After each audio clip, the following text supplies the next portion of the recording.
11h10. Vamos falar agora sobre declaração de imposto de renda. Estamos entrando em março e vai começar o prazo para a entrega da declaração do imposto de renda. Todo ano aparecem algumas novidades. Ricardo Luiz Tomás, que é presidente do Sescom, está aqui com a gente para falar das regras para a declaração do imposto de renda. Bom dia, Ricardo. Obrigado pela visita. Bom dia aos ouvintes da Rádio Itaberá. Alegria grande estar podendo prestar aí um esclarecimento sobre as novidades do imposto de renda. Aí a maratona vai iniciar em breve aí da declaração para ficar em dia aí com o imposto de renda e com o leão. Bom, a gente pode começar como novidade, como prazo, né? Geralmente começava agora no início de março, mudou um pouquinho, então é um prazo um pouco mais estendido para fazer a declaração do imposto de renda.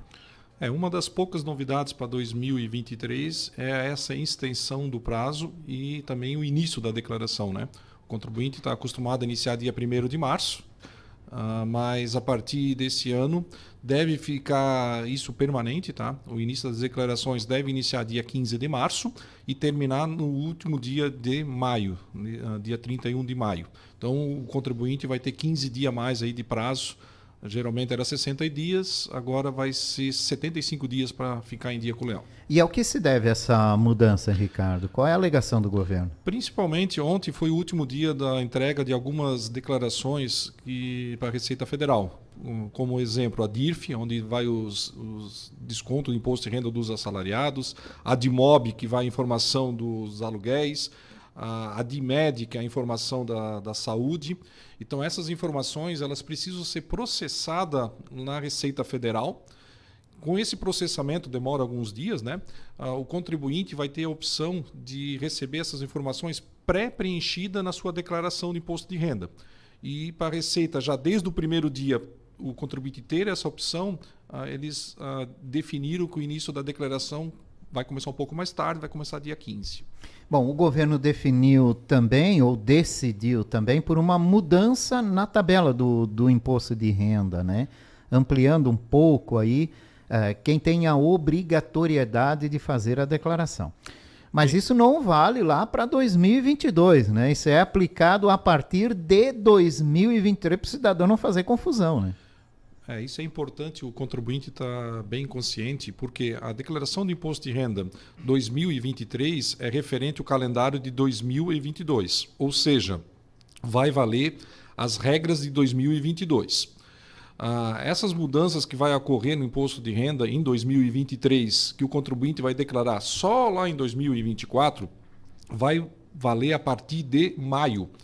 Então, no mês de maio, vai ter um aumento do limite. Hoje, quem está isento de imposto de renda até 1.903, vai passar para 2.112. Mas isso só a partir de maio. Quer dizer, não adianta o cara pegar a folha de pagamento lá, tá, mas ainda estou pagando imposto de renda. Até maio vai continuar ter igual. O desconto. E aí o governo também criou mais uma isenção de R$ 538. Ou seja, quem ganhar 2.640, ele vai estar isento de imposto de renda. Parece pouco, né? Porque nós estamos saindo de 1.903 por uma isenção de 2.640, mas isso representa 17 milhões de contribuintes que vão deixar de reter o imposto de renda e automaticamente de declarar o imposto de renda. Então olha só um impacto grande, né? E isso a gente vê também a média salarial do brasileiro, né? Que é muito baixa, né? É muito baixa e nós como contador, né, no dia a dia aí da nossa profissão, a gente ouve muita reclamação do aumento do limite, né? Porque nós estamos desde 2015 sem atualização da tabela. E foi uma promessa de campanha do governo anterior e desse atual aumentar esse limite para R$ 5.000. Então é muito difícil o governo conseguir cumprir essa promessa de campanha, porque impacta muito na arrecadação do país. Tanto é que esse governo agora diz que esse aumento de limite vai ser gradual durante os 4 anos de gestão. Né? O impacto é muito grande na arrecadação e ele não vai conseguir. Com essa atualização da tabela para 2.112 e esse desconto de 538, ele vai dar um impacto na declaração do contribuinte para quem recebe até R$ 5.000. Então, parcialmente ele vai estar atendendo essa demanda, mas isentar ali até R$ 5.000, eu acredito ser muito difícil nesse mandato. Tá? Ricardo, explica para a gente como é que funciona para quem tem mais de um rendimento, né? Por exemplo, 2 empregos, 3 empregos. E como é que funciona, né? Ele juntando tudo passa do limite. Individualmente fica abaixo do limite. Como é que é esse cálculo? Bem, vamos detalhar um pouquinho, então, quem vai ser obrigado a entregar essa declaração. Exatamente. Né? Primeiramente, é quem tem rendimento acima de R$ 28.559. Esse rendimento tributável é a soma de todo o seu rendimento, que pode ser o assalariado, ele recebe um aluguel e ele pode ser que receba também uma aposentadoria. Ou seja, ou tem um segundo emprego, né? Que acontece bastante, né? Então tem várias possibilidades desse contribuinte ter mais de uma fonte de renda, que nesse momento ele soma e aí é calculado o imposto de renda. Esses contribuintes que tem mais de uma fonte de renda é o contribuinte que mais sente na pele ali na hora de declarar. Porque individualmente os rendimentos deles às vezes abaixo, né? Fica abaixo, quando soma tem Fica que calcular acima. E geralmente muda a tabela, que é uma tabela progressiva. Então, esse contribuinte que é assalariado e é aposentado, por exemplo, no momento aí do imposto de renda, ele sofre bastante porque o imposto é bem salgado. É, salgadinho. Bota salgadinho nisso. Isso. Além disso, Jorge, então, renda tributável é o que mais faz o contribuinte ser obrigado a declarar, mas também tem os rendimentos isentos e não tributáveis. Por exemplo, acima de 40 mil, né? Recebeu a rendimento da aplicação financeira, uma poupança, ganhou uma herança acima de R$ 40 mil, não é que ele vai pagar imposto de renda sobre isso, ou uma doação, né? Mas ele é obrigado a declarar. Muitas pessoas também vendem o seu imóvel durante o ano 2022 e optam por uma isenção do imposto de renda, ou seja, ele compra outro imóvel dentro de 180 dias, ele está isento de imposto de renda, mas ele é obrigado a declarar. E quem tem patrimônio acima de R$ 300 mil também é obrigado. Às vezes o contribuinte tem um apartamento, uma casa acima de R$ 300 mil, ele também gera obrigatoriedade de entrega. Ou seja, ele pode ganhar abaixo do limite, mas ele tem um patrimônio acima e ele é obrigado a fazer a declaração. Tem uma outra obrigatoriedade até ano passado, que era quem comprou ações em bolsas de valores. Tem muito jovem, principalmente, que investe lá R$ 2, R$ 3 mil em bolsas de valores e ele era obrigado a declarar. Esse ano, a Receita Federal ela isentou essas pessoas se encaixar só nesse item, né?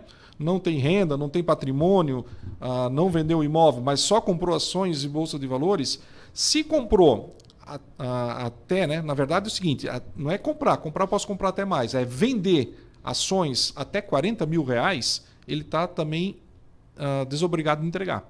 Então, se ele vendeu ações até 40 mil, 2, 3, até 40 mil, ele está desobrigado. Só que aí tem um detalhe importante. Existem muitos que compram num dia e vendem no próprio dia, né? Então, é o day trade que eles falam. Ali tem um ganho de capital e tem o imposto de renda. Se esse contribuinte, por acaso, ele fez isso, ele comprou e vendeu e teve o imposto de renda, ele se torna obrigado. Então, é imposto de renda ali da questão de bolsas de valores. Para quem vendeu acima de 40, é obrigado, para baixo não, mas se você vendeu e teve a retenção do imposto de renda, aí você também se torna obrigado. Tá certo. Quem é aposentado, trabalha fichado, registrado, bonitinho, o desconto já vem automaticamente, né? A empresa é obrigada a fazer a retenção e pagar esse valor para o governo federal, né? E aí esse contribuinte recebe um informe de rendimento. Nesse informe de rendimento tem o valor que é tributável. Se por acaso esse contribuinte tem acima de 65 anos, 22 mil e alguns centavos ali, ele é isento, também vem na tabela de isento lá no informe, no campo de isento, né? Então, assim, esses informes é fundamental na hora de preencher. Só que esse ano, Jorge, é importante até você mencionar isso, a Receita Federal está incentivando o contribuinte a utilizar a declaração pré-preenchida. O que é essa declaração pré-preenchida? Eu iniciei na nossa entrevista comentando que tem uma série de declarações que nós temos que enviar como contadores, né? E ali tem todas as informações desse contribuinte. Então, na DIRF vai ter o rendimento dele, quanto que ele pagou de imposto de renda. Se ele comprou um imóvel, o cartório informou para a Receita Federal. Os bancos e cooperativas informaram o saldo, informaram quanto que ele tem de aplicação. O plano de saúde informou essa informação, as escolas informaram. Então, o governo tem essas informações. Muito contribuinte acha que o governo não tem, mas ele tem todas essas informações. Então, ele faz uma declaração pré-preenchida com essas informações que evita o contribuinte de errar. Porque se eu for digitar, às vezes eu posso confundir um número, posso esquecer um rendimento desse, e ali, essa pré-preenchida, o governo está dizendo o seguinte: olha, essas são as informações, estão certas? Então a obrigação do contribuinte é conferir, ver se estão certas, o que faltar, adicionar, e se por um acaso, aqui tem um exemplo que eu acho bem interessante, tá? Está acontecendo bastante, por exemplo, apareceu uma conta de um banco qualquer, e essa conta não é minha. Mas a Receita tem informação que tem essa conta lá. Então você tem que ir lá procurar o banco e verificar o que está acontecendo. Pode ser que alguém utilizou o seu CPF para abrir uma conta. Apareceu que você é sócio de uma empresa, mas eu não sou sócio dessa empresa. Então você verifica e vai atrás para ver essas situações. Então essas declarações pré-preenchidas vai trazer uma série de informações e benefícios ao contribuinte. Como é que o contribuinte vai fazer isso? Ele vai ter que baixar o aplicativo da Receita Federal, e vai ser através da senha Gov. A senha Gov do contribuinte, a categoria ouro ou prata.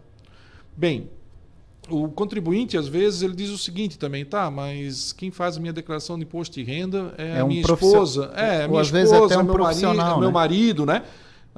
O grupo familiar ali, né? O que esse ano a Receita também inovou? Eu vou poder entrar dentro do site da Receita Federal, dentro do aplicativo do ECAC, e autorizar essa pessoa, né, de minha confiança, a ter acesso à minha declaração pré-preenchida. Ou seja, eu posso autorizar só uma pessoa para ter esse acesso. Então, isso vai facilitar bastante. E você também comentou, né, Jorge, que o profissional qualificado, habilitado, de confiança para fazer o imposto de renda, que ele estuda, ele se dedica, é o contador. Então, se você tem uma declaração mais simplificada, ok, eu acho que você consegue fazer sozinho, né? Hoje com o auxílio da declaração pré-preenchida. Agora, se é uma declaração um pouco mais complexa, procure um profissional de confiança, porque vai dar essa tranquilidade. Ninguém quer ter problema com a Receita Federal, né? Agora me surgiu aqui uma dúvida. Sabe que o brasileiro sempre gosta de dar jeitinho e levar vantagem, né? Então o cidadão faz a declaração dele em casa, já tem conhecimento, já faz várias vezes, vai fazer lá a declaração dele em casa, vai fugir da pré-preenchida, talvez com o objetivo de tentar esquecer alguma coisa ali. Só que, como você falou, o governo tem os dados, né? E vai haver chega lá na frente, tem um interlaço desses dados aí para conferir? Jorge, a gente tem sempre que pensar que a Receita Federal ela tem até 5 anos para cruzar informações. Nós não temos nem noção, daqui a 5 anos, a tecnologia que vai estar envolvida na Receita Federal.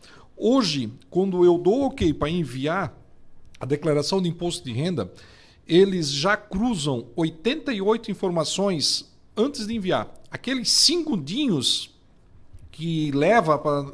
A Receita já cruzou 88 já faz uma varredura aí. Isso. Então, assim, é muita tecnologia envolvida.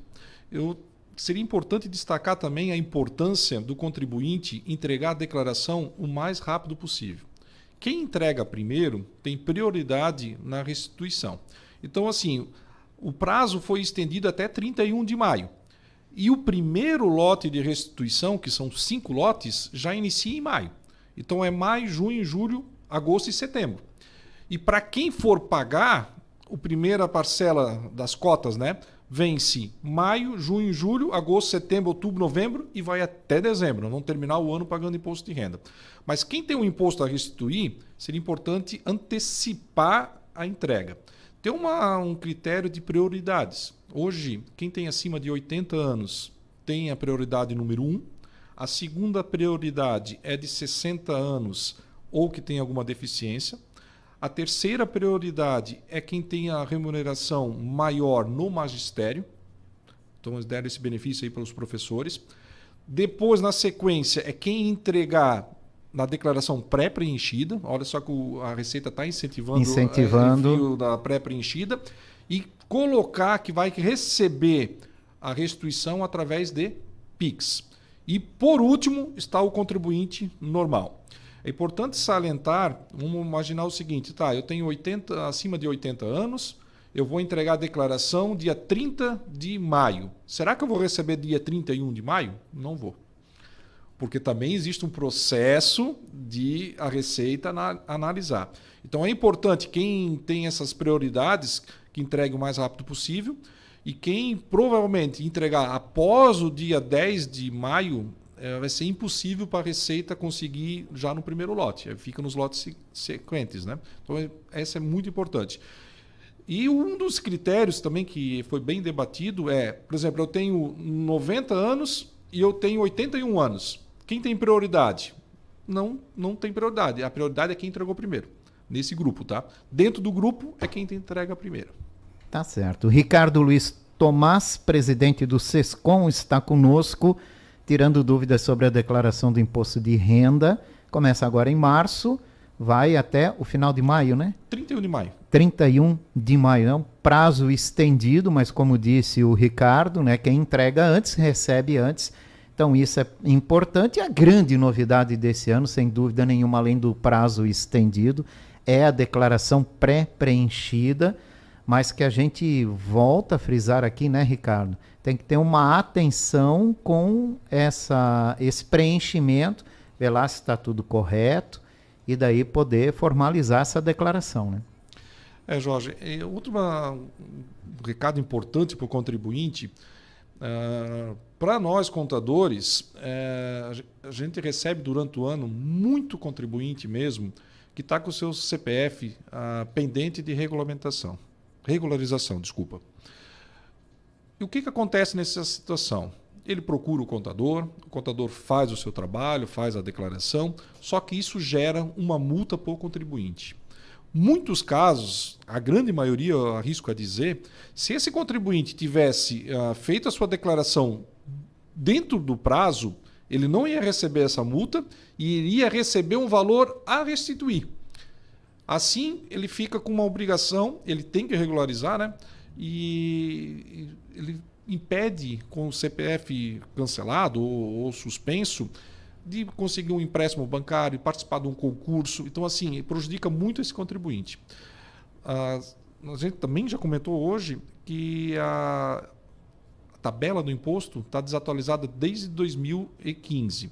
Com isso, cada ano aumenta o número de pessoas obrigadas a declarar.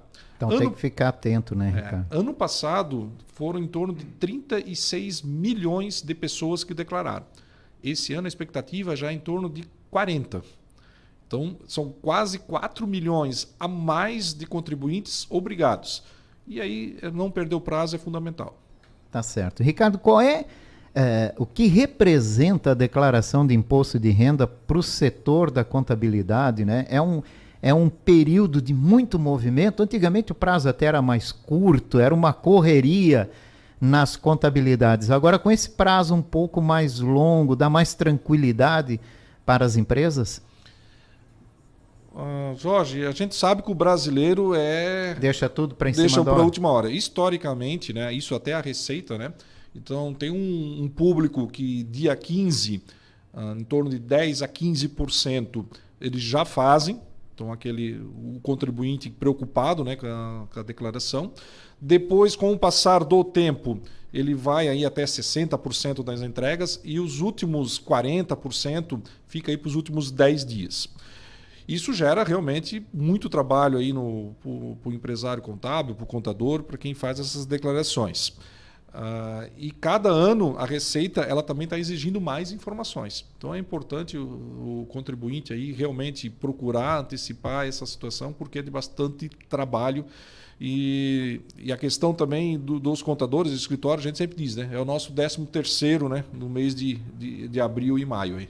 É um dinheiro extra que entra, né? Isso, com certeza. E é um bom rendimento? É um impulso que dá para o setor? É um impulso, tá? Então, com essa obrigatoriedade cada vez maior, mais declarações, e realmente é um bom valor que os escritórios e os contadores profissionais, nesse período, eles conseguem, com o seu serviço, né, conseguir receber. O SESCOM está aberto a quem tem dúvidas sobre declaração de imposto de renda?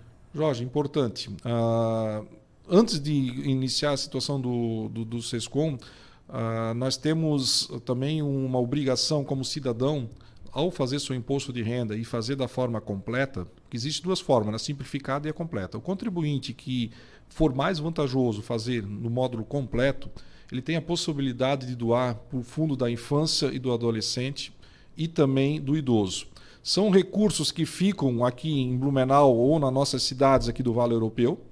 É um recurso que você não tira nada do bolso, você simplesmente repassa para o município aqui, né, em vez de passar lá para a Receita Federal. Então, o SESCOM sempre está apoiando esse projeto de doação do Fundo da Criança e do Adolescente. Ano passado, nós tivemos uma contadora aqui de Blumenau, onde ela ganhou destaque estadual nesse incentivo. Então, convoca aí os contadores e principalmente os contribuintes, né, a fazer a sua parte e realmente destinar parte do seu imposto de renda para fazer o bem. Referente ao SESCOM Blumenau. O SESCOM Blumenau Vale Europeu, né, que abrange Blumenau e mais 10 municípios aqui do Vale Europeu. Sim, a gente vai fazer um projeto que, devido à pandemia, a gente teve que suspender, né, que é o Declare Certo. Então, no dia 11 de abril, nós vamos estar nos 2 shoppings da cidade, o Vale Europeu e o Norte, das 10 da manhã às 10 da noite, tirando dúvida gratuitamente sobre o imposto de renda. Então, vai ter uma cartilha que a gente vai compartilhar. Então, o contribuinte tem alguma dúvida, vai ter essa oportunidade. Além de Blumenau, nós vamos fazer em pelo menos mais 6 ou 7 municípios do Vale Europeu, também no dia 11 de abril. No dia 15 agora, você já está convidado também, nós vamos fazer um café com a imprensa, onde nós vamos trazer o delegado da Receita Federal, nós vamos trazer a vice-prefeita para falar sobre as novidades do imposto de renda para a imprensa. Nós vamos falar também sobre a importância de doar para os fundos. Acho que a imprensa tem esse papel de disseminar esse conhecimento do contribuinte, porque é fácil, seguro e fica aqui no nosso município. E também nós vamos falar, qualquer dúvida, né? Pode nós, os profissionais aí da contabilidade, vamos estar abertos sempre para ajudar. E no dia 20 de março, também é o aniversário do SESCOM, 34 anos. Nós vamos fazer lá na Rivage um evento só para contadores, né? Onde que também vamos levar o delegado da Receita Federal para falar das novidades do imposto de renda. Vamos também levar o prefeito para falar sobre a importância da doação. Então o SESCOM está com uma campanha forte do Declare Certo, vai estar nas nossas redes sociais informações, estamos abertos aí para ajudar o contribuinte nesse momento. Obrigado pela sua participação, Ricardo. Abraço e pode sempre contar aí com nós aí no que precisar sobre essas dúvidas aí tributárias aí. Ricardo Luiz Tomás, presidente do SESCOM, falando com a gente aí hoje sobre a declaração do imposto de renda aqui na Boca do Povo, agora 11h33.